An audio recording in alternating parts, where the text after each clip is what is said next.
Queridos irmãos e irmãs, esta é uma noite em que o Senhor há de falar aos nossos corações. Eu quero ler alguns versículos com os irmãos. Esta mensagem tem por título Fidelidade em tempos de crise. E eu quero iniciar essa palavra trazendo uma palavra de muito respeito, porque nós estamos vivendo neste mundo uma situação muito crítica de mortandade, de pestilência. E nós temos que nos consolidar com as famílias enlutadas, com aqueles que estão com os seus parentes hospitalizados, com aqueles que tiveram alguma perda, seja por causa do coronavírus, ou seja por qualquer outro motivo. Eu quero pedir aí o nosso querido irmão do teclado que possa jogar um fundo musical aí, amém? Aleluia! Mas todos nós estamos sujeitos às aflições que sobrevêm a este mundo. Muitos servos do Senhor também têm padecido e têm morrido por conta do coronavírus, e nós queremos estar aqui também nos consolidando com estes servos do Senhor, porque a Bíblia diz que o sol ele nasce sobre justos e injustos. Todas as coisas que acontecem nesta terra nós estamos sujeitos. Nós estamos sujeitos a mortandades, nós estamos sujeitos a aflições, a dificuldades. Mas é um momento em que nós temos que pensar não só na morte física. E como eu falei, eu não quero aqui, de maneira nenhuma, minimizar a dor daqueles que perderam alguém. Todos nós já perdemos alguém, seja pelo coronavírus ou por qualquer outro tipo de enfermidade ou causa morte. Mas eu tenho visto poucas pessoas falarem de algo tão importante que é a morte espiritual. No meio de uma pandemia, de uma desgraça, assim pode-se dizer a nível global, a nível de transgredir todo o entendimento humano. Cientistas estão baratinados, não sabem o que fazer, estão buscando a cura. Mas existem muitas pessoas que estão se esquecendo das suas vidas espirituais. Jesus iniciou o seu ministério dizendo: arrependei-vos porque é chegado o reino de Deus. A morte física, muitos de nós vamos passar, seja agora ou seja adiante, não importa. Mas eu quero falar para você, querido irmão e irmã que está aí do outro lado da tela. O que você tem se preocupado? De que maneira você tem se comportado diante dessa crise mundial que também envolve o ministério da Igreja de Cristo nessa terra?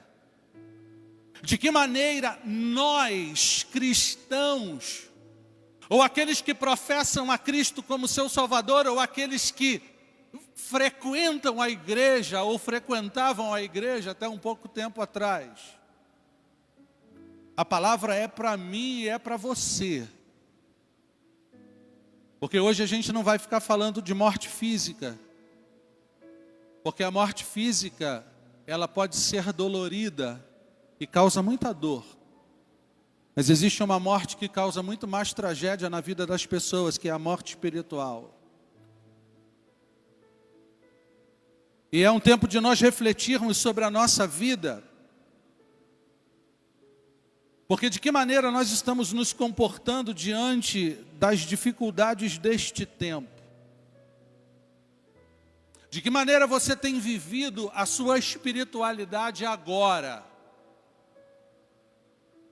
Eu me lembro que na mensagem do pastor Bernardo, no dia 15 de março, aqui nesse lugar, um dia antes de ser decretado o fechamento das portas dos templos, o pastor Bernardo, em sua mensagem, ele falou assim: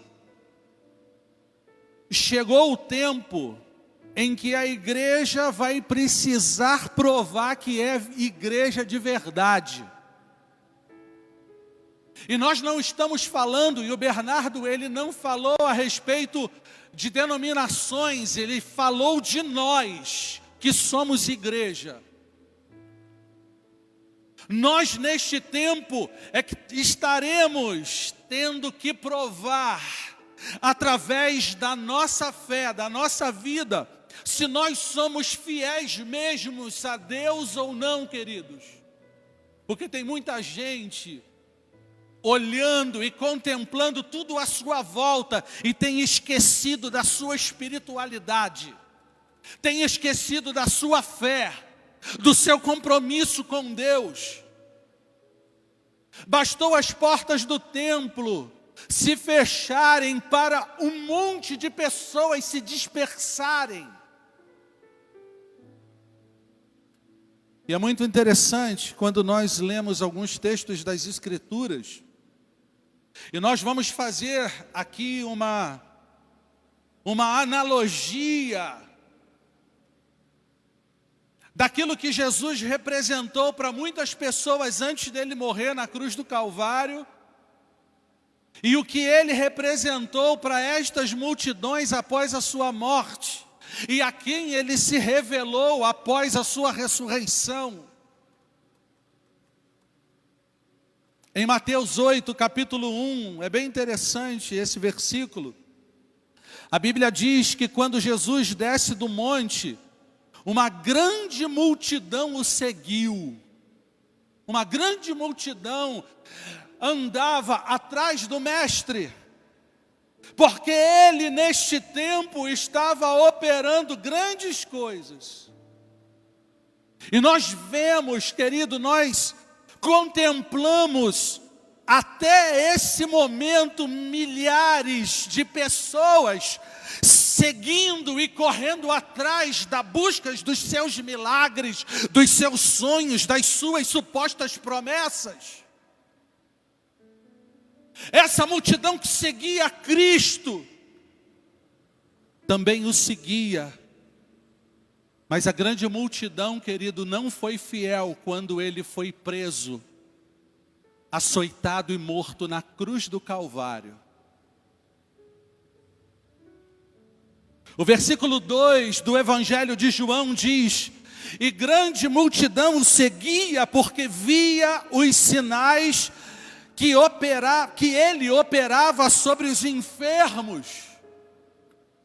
As multidões sempre correram atrás de um Cristo que resolve os seus problemas, que cura as suas enfermidades, que dá carro novo, que abre porta de emprego, que ressuscita o morto, que resolve problema de casamento. Deus tem poder para isso? Claro que tem, Ele veio para isso também, irmãos.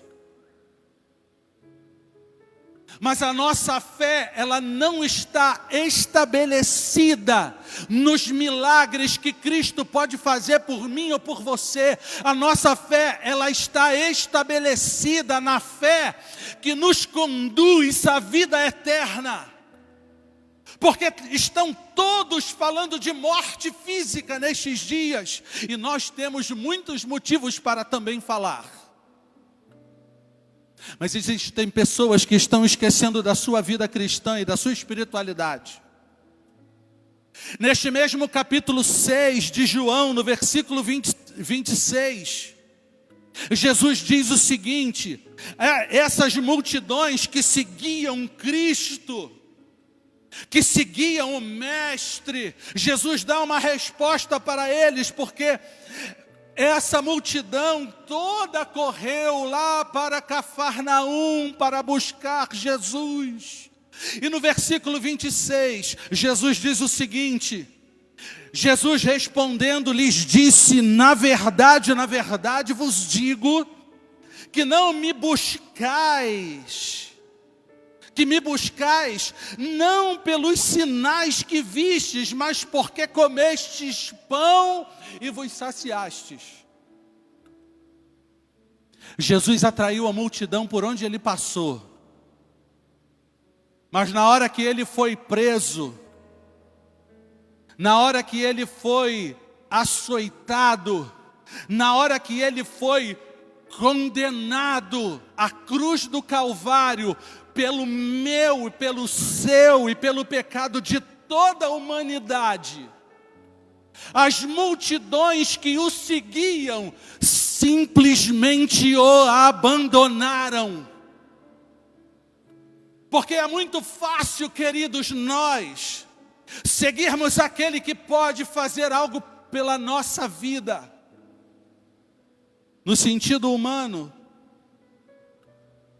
quantas vezes nós vimos igrejas nesse Brasil vendendo bênçãos através de amuletos fraudulentos? Quantas portas se abriram para gerar anátema e enganar as pessoas e as multidões?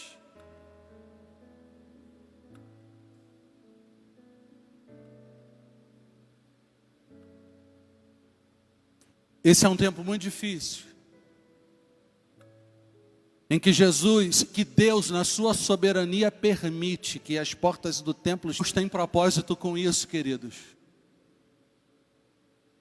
Deus tem propósito com essas portas fechadas, e nós nos submetemos à vontade do Senhor, porque Ele é Rei, Ele é Senhor, Ele é Deus. Jesus Cristo, em cada gota de sangue que Ele derramou, naquele solo, na sua via crucis, cada gota de sangue representava a missão dele em perdoar os nossos pecados, em curar as nossas enfermidades emocionais, físicas e espirituais, porque Jesus não veio a esse mundo simplesmente para ressuscitar o morto, porque Lázaro foi ressuscitado, mas ele provou de novo a morte. Jesus tem poder para curar. Jesus tem poder para repreender essa pandemia. Mas nós não somos levianos e tolos para não reconhecer, querido irmão e irmã, que Deus está falando conosco, comigo e com você, para nos provar, porque nós somos a igreja de Cristo. Como está a sua vida hoje, querido irmão e querida irmã? Em Atos, capítulo 1, versículo 12 até o 15, a Bíblia diz assim: então voltaram para Jerusalém do monte chamado das Oliveiras, isso foi após a ascensão de Cristo aos céus, já ressuscitado, o qual está perto de Jerusalém, à distância do caminho de um sábado. E entrando, subiram ao cenáculo onde habitavam Pedro, Tiago, João, André, Filipe, Tomé, Bartolomeu, Mateus, Tiago, filho de Alfeu, Simão, o zelador, e Judas, irmão de Tiago. Todos estes perseveravam unanimemente em oração e súplicas, como as mulheres, Maria, mãe de Jesus, e com seus irmãos.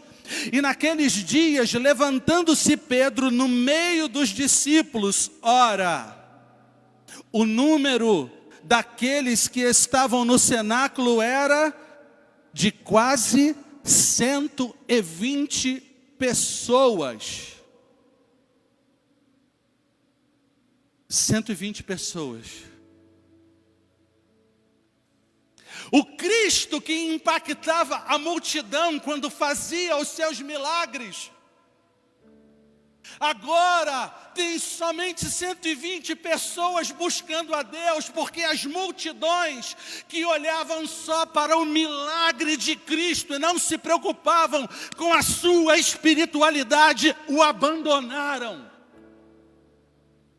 largaram o Mestre, porque a visão do Cristo crucificado não é uma visão daquele que tem poder para resolver os meus problemas. Porque Jesus, Ele veio a este mundo para nos salvar e perdoar os nossos pecados. Eu vi um montão de gente falando de avivamento. Não, avivamento. Oh meu Deus, Deus vai fazer isso na igreja, vai fazer sim, queridos, mas quando Deus derramou o seu Espírito, inaugurando a sua igreja, não tinha uma multidão, porque a multidão os abandonou. O avivamento, irmão, é para aqueles que creem e esperam na misericórdia do Altíssimo. Porque neste lugar, no cenáculo, e logo depois em Atos 2, o Espírito é derramado sobre eles, tinham quase 120 pessoas.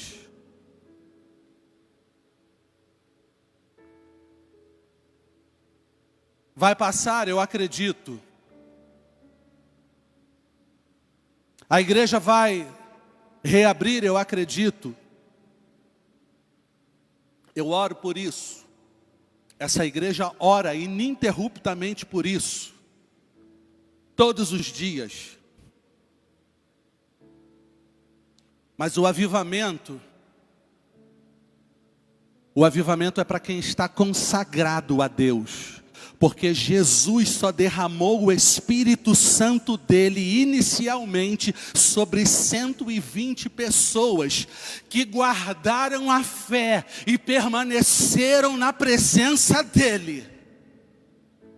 Porque as multidões que estavam em torno dos 120 chamaram eles de bêbados, de tolos, de embriagados. Mas tiveram que testificar, como diz o versículo 11 de Atos 2, que ouviam em suas próprias línguas as grandezas de Deus. Não se surpreenda, irmão querido, você que está aí do outro lado da tela. Se Deus está me provando, está provando esse templo, essa igreja, Ele está provando você também. Ele está provando o espírito do homem. Ele está provando a igreja. Ele está revelando e fazendo distinção de quem é verdadeiramente espiritual e de quem só tem a aparência de espiritual. Hoje, querido, não tem mais oba-oba, não. Falsa espiritualidade hoje não vinga mais. Supostas palavrinhas de revelação e profecia não vinga mais, porque hoje é tempo de Deus provar a nossa fé, se estamos ou não estamos, se somos honrados ou se não somos honrados, se temos Jesus ou não temos. Deus está chacoalhando a igreja. Deus não vai derramar o avivamento que Ele tem prometido para a sua igreja sobre os infiéis, sobre aqueles que não guardam a santidade, querido. Não vai acontecer sobre os que não creem.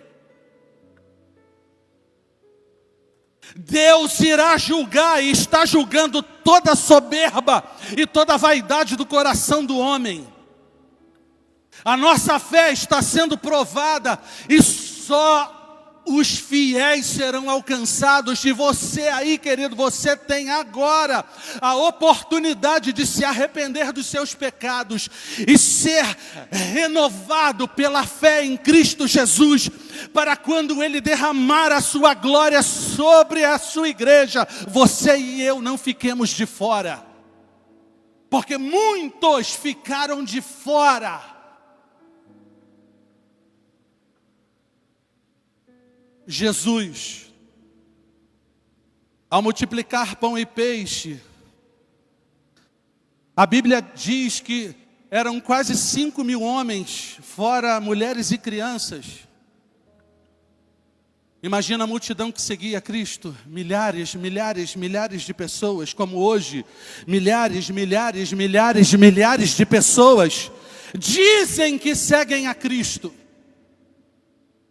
Mas chegou o tempo de você, querido, provar para você mesmo e para Deus se você tem fidelidade a Ele ou não.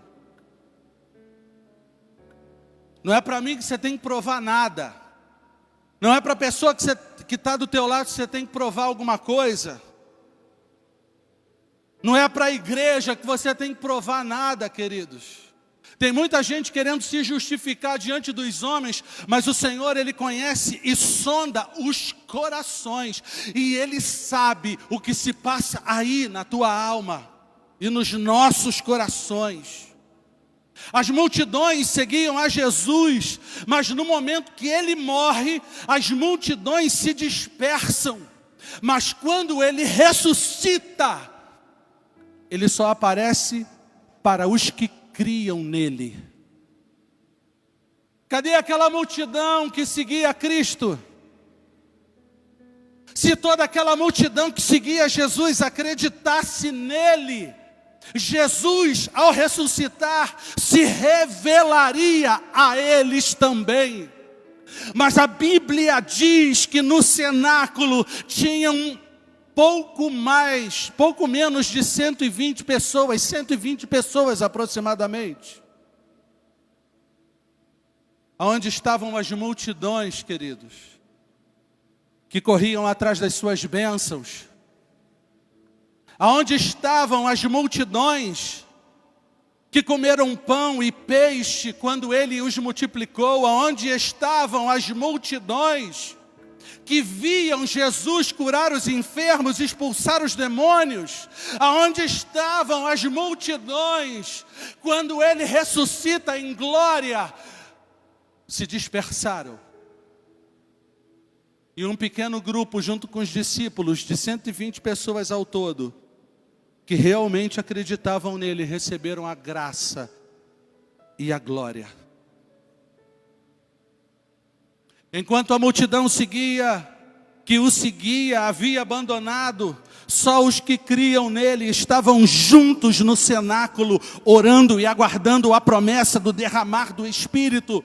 Muita gente falando em nome de Deus por aí, mas somente os que creem em seu nome alcançarão a redenção espiritual. Nós estamos falando de vida espiritual, queridos. Nós não podemos só olhar as coisas pelo olhar humano. Ou temos fé ou não temos. Não existe meia fé. Não existe crer pela metade. Ou nós cremos ou não cremos. Não existe mais ou menos fidelidade, ou nós somos fiéis ou não somos. Não existe meia honra ou meia lealdade, ou nós somos leais ao Senhor, ou não somos leais ao Senhor, ou nós honramos ao Senhor, ou nós não honramos ao Senhor. Não existe tempo para meio termo. Não existe mais espaço para vivermos um evangelho medíocre,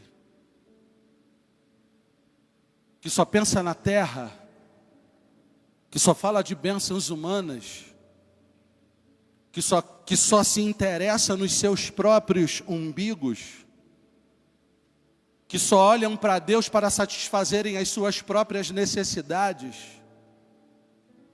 que só buscam a Deus egoisticamente para alcançar algo da parte dele, não são capazes de oferecer a ele honra, glória, de permanecer de pé no momento de dificuldade como nós estamos enfrentando hoje. O mundo está um caos. A porta do templo está fechada e um monte de crente abrindo mão da palavra, se dispersando, se esquecendo da sua espiritualidade.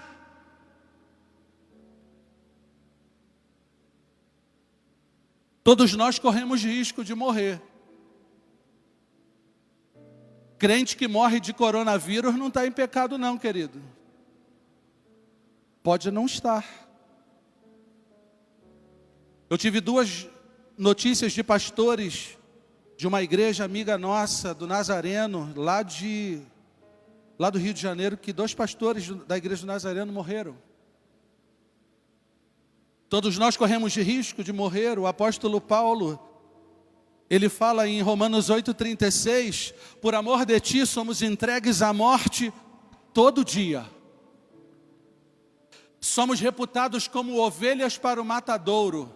Mas em todas estas coisas, no versículo 37, ele diz, nós somos mais do que vencedores. E eu quero, querido, confrontar você. Porque morrer ou não morrer, isso é inerente ao ser humano. Agora, herdar o céu ou não herdar o céu, isto é coisa que Deus pode determinar. Só Ele. E eu quero, em nome de Jesus, orar com você. Se você aí nesse momento está com o teu coração aceso e prestando atenção nessa palavra,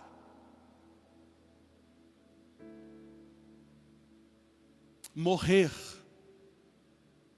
neste físico pode não significar muita coisa. Em Filipenses 1:21, o apóstolo Paulo diz o seguinte, porque para mim o viver é Cristo e morrer é ganho. Que palavra incrível. O viver é Cristo e o morrer é ganho. Por que ele diz que o morrer é ganho? Porque ele tem convicção de que a morte física não seria capaz de tirar a glória que estaria sendo revelada para ele quando ele fosse se encontrar com o Senhor.